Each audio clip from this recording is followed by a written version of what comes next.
Assalamu alaikum students. I hope you all are well, safe and healthy at home.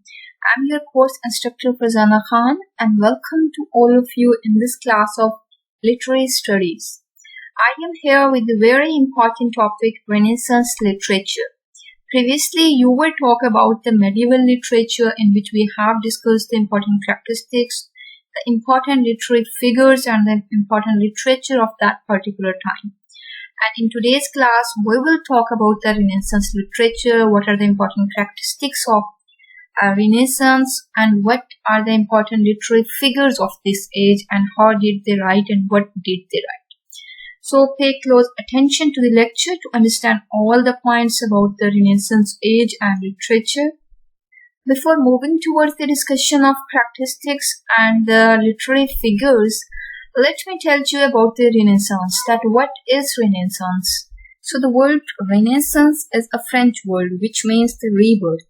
It refers particularly to a renewed interest in classical learning, the writings of ancient Greece and Rome. So the Renaissance was an age in which artistic, social, scientific and political thought turned into new directions. It was overall the revival and the rebirth of political thinking, scientifically, socially development, and all these basically has greater impact on the literature because as I already told you that literature is the depiction of the society. So for understanding the literature of any particular time and age, it's very important to understand the age. So Renaissance was a period in which the man basically discovered himself and the universe. And the impact of this discovery is clearly visible on the literature of that particular time. So the key factors of the Renaissance age are basically the adoption of a humanist philosophy in which man became individual. Man realized basically that what is the importance of being individual rather than focusing on church and religion more. So the recovery of Greek and Roman classical literature, and the other important key factor is the spread of printing in the later part of the 15th century, due to which the increase in reading was another development and was a source of bringing awareness among the human beings. So it was the time to read. Due to the printing press, the people became more interested in reading. So with increase in wealth, people had more time and energy to pursue their interest in art, music, politics and literature, and they started to read more and more literature. And most importantly, the printing press, the invention of the printing press at this time in the early Renaissance time in the 15th century was basically played very important role. The creation of the printing press in the 1450s encouraged authors to write in their local vernacular, widening the reading audience and promoting the spread of new ideas. So as they started to write more, so there's the printing, the written work became more popular among the people and people started to read more and they basically got new ideas and regained the new concept and they basically came to realize themselves and the nature of the universe. Let's talk about the political background of this particular age, because for understanding the literature it's very important to understand all aspects of the particular age. So first of all, basically the conquest of Constantinople in 1453 AD by the Turks played very important role, because when Turks attacked the Constantinople, so all the Greek scholars which were living there, they basically spread all over the Europe. And when they went to other countries in the Europe, they basically took their valuable Greek manuscripts with them.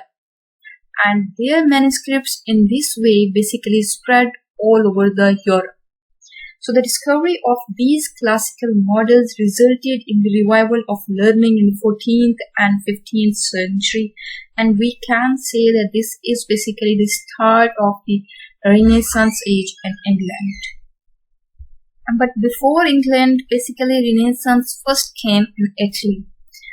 And so when these scholars went to different European countries with their Greek manuscripts, they spread the humanism, the concept of humanism and their knowledge. So the essence of this movement was the essence of this movement was that basically the man discovered himself and the universe in this particular age. So in Italy, basically, first of all, as I already told you, that Renaissance started in Italy. So the Patriarch is considered one of the important literary figures in Italy who got influenced by the Greek concept of humanism, and he started to write the concept of humanism in his writing. So we can say that first of all, the Renaissance started in Italy. When we talk about the Renaissance in England, it basically started in the Henry VII period. So the most important events of that particular time are basically the Civil War, which is also called the War of Roses. This war was between the House of York versus the House of Lancaster in 15th century. And after that, the Henry VII became the King of England in 1485. And this was the time when, which is basically called the early Renaissance time in England, because with the arrival of the Henry VII, basically the Renaissance started in England. So Renaissance started in England, which is basically called the intellectual rebirth. So at that time, there were two important figures, the William Grocyn and Thomas Linacre. They went to Italy to study the Italian humanities. So because the concept of humanism came to Italy first, and as I already told you, that Renaissance also came in Italy first. So they went to Italy to study the Italian humanities. They studied there and then they came back to England. So they played very important role in bringing Renaissance in the England, because they made Oxford home of Greek studies. So after that, there was no need to go to Italy for the study of Greek, because they started the Greek studies in the Oxford. Another important figure is basically John Colet, who developed public school system in England at that time. Henry VIII came in power in 1491. This was also the time of the start of the Renaissance in England, and Thomas Morris wrote Utopia at that time. And finally, the Queen Elizabeth became queen in 1509. So it was the time when basically Renaissance started. So according to the historian, Renaissance basically started in Italy, in England, when Queen Elizabeth became the Queen of England in 15th century. So according to some historian, from 15th to 16th century, this age specifically called the Renaissance age. But early Renaissance age is basically the age of Henry VII and Henry VIII. So Thomas More is considered one of the important figures who played very important role in bringing Renaissance in England. So Thomas More is considered one of the greatest of all English humanists. So mainly for the book Utopia. He has written a book Utopia, which is written in Latin. This is basically an imaginary island. The role of his book Utopia is considered very important in the start of Renaissance, in early Renaissance.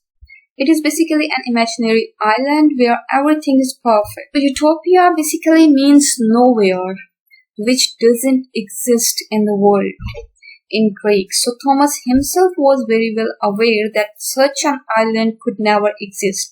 This dream of a place where happiness reigns and sorrow is banished is the most persistent of human fantasies and became a recurrent theme in many other British literature works. He has written an island basically which was perfect from all angles and all aspects. It was an imaginary island. Let me tell you the concept of humanism. Basically, this is the concept in which man discovered himself. This concept came from Greek, as I already told you that in Italy, and Petrarch played very important role as he learned and he got influenced by this concept, and he has written. And after that, the people who basically went to Italy and they brought the knowledge of Greek from Italy, they also brought this concept from Italy to England. So Renaissance gave birth to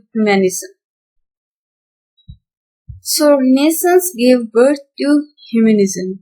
Humanists sought fulfillment in daily life and believed individuals had dignity and worth.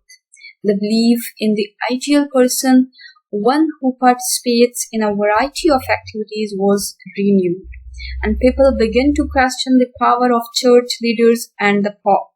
People began to focus on life on earth, not just eternal life. And it was the Francisco Petrarch who is considered the father of humanism.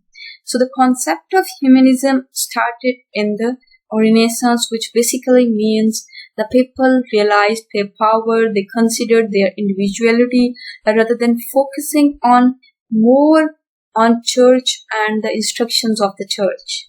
Let's talk about the characteristics of the Renaissance. So translations, patriotism, literary discoveries, the Reformation.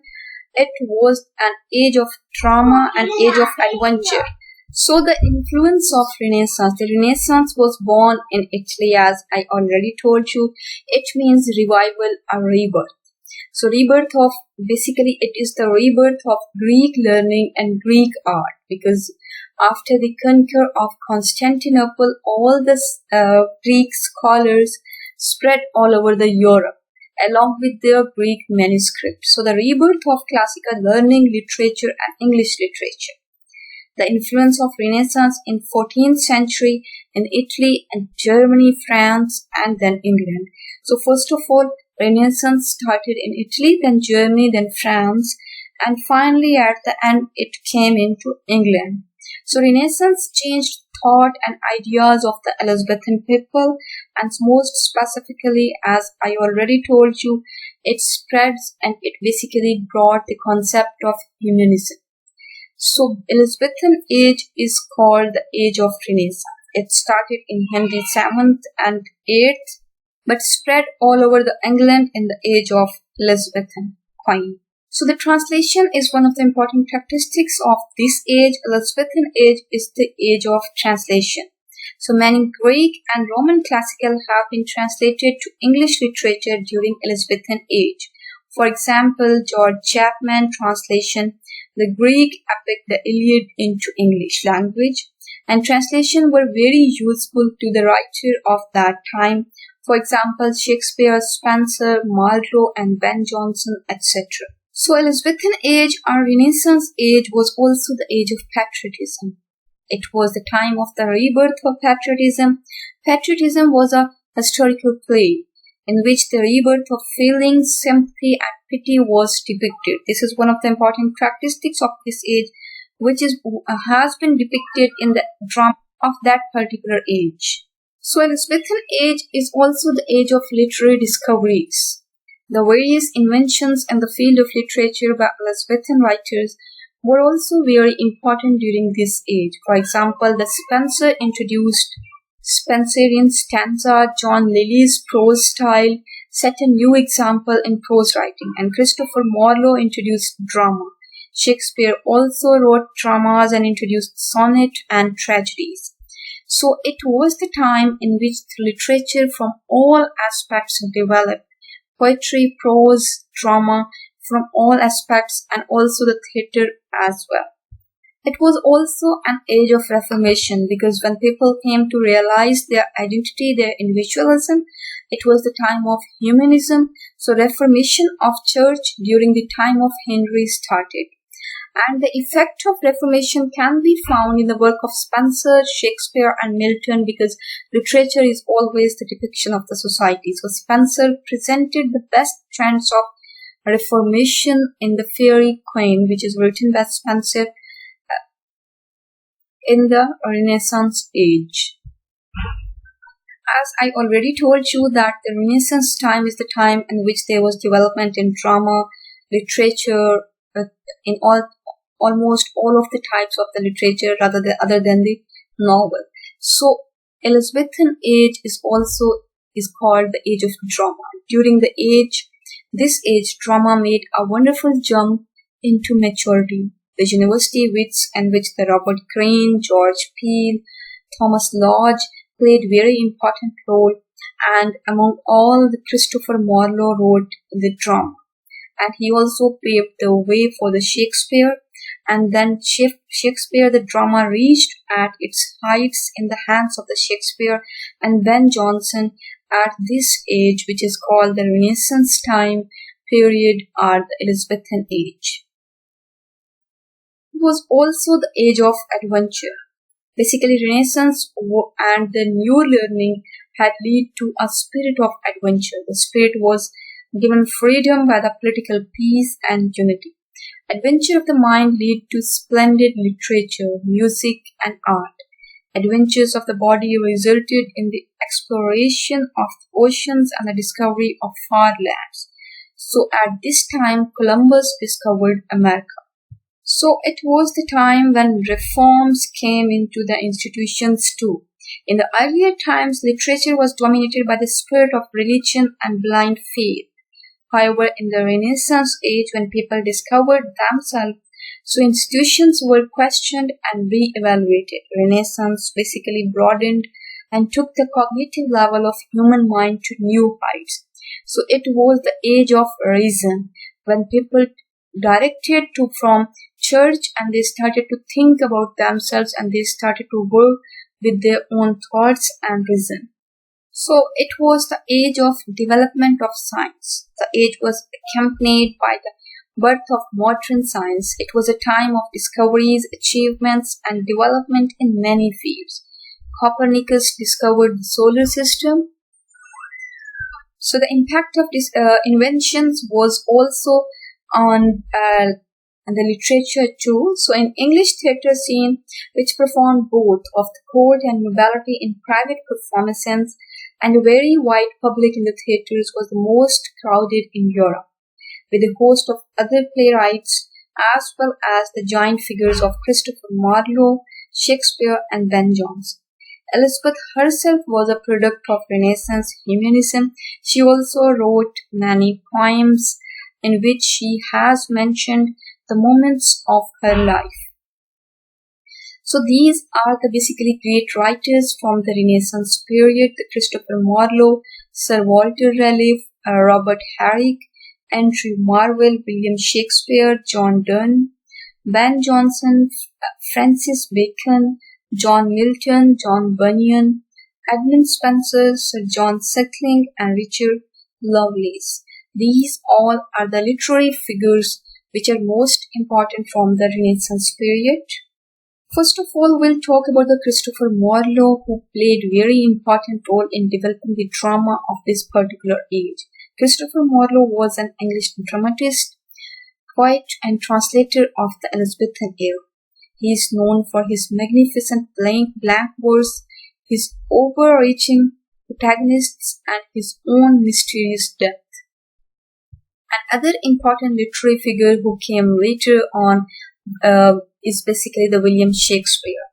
William Shakespeare was an English poet and playwright, widely regarded as the greatest writer in the English language and the world's preeminent dramatist.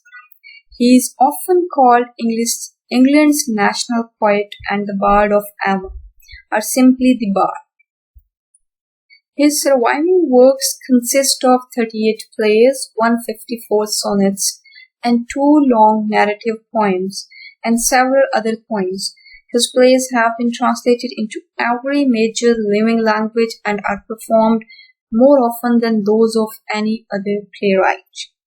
So here are few of the names of his important works. He has written historical plays like Henry IV, Richard II, and Henry V.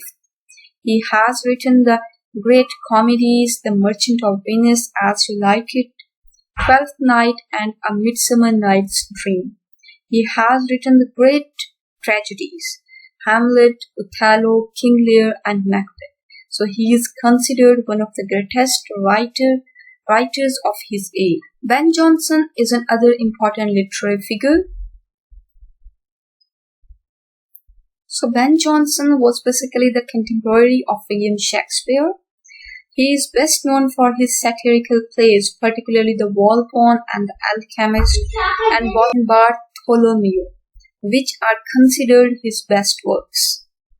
Along with this, the important literary figure, the prose writer, is basically the Francis Bacon. He is the founder of English materialist philosophy, founder of modern science in English, and the first English essayist. His important works are essays of study of truth, new instrument, and advancement of learning.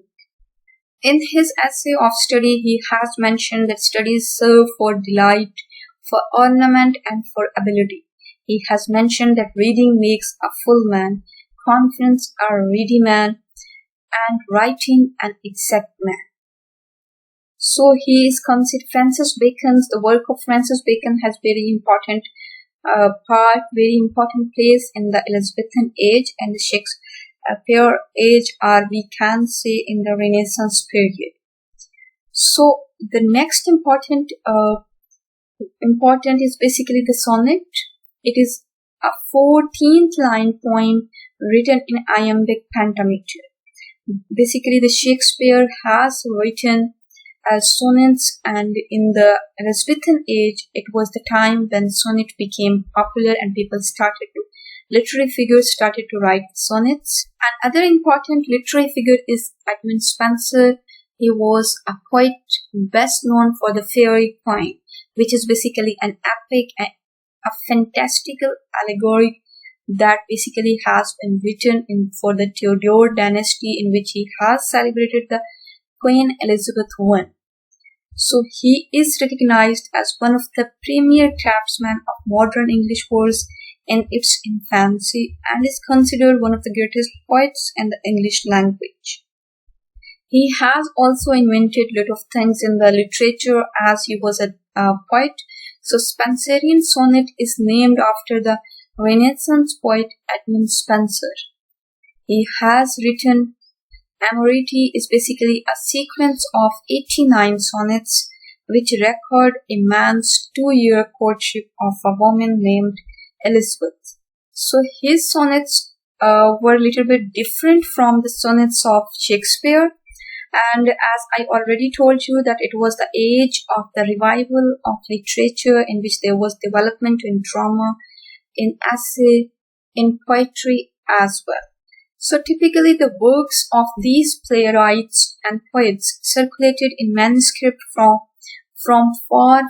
time before they were published, and above all, the plays of English Renaissance theatre were the outstanding legacy of that particular period.